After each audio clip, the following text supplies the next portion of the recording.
How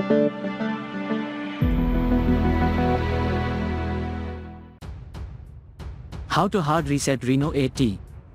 Step 1. Firstly, turn off the Oppo Reno 8T by using the power key. Step 2. Then, press and keep the power button with the volume down at the same time. Step 3. When the Oppo logo shows up, release the power key, but continue holding only the volume down.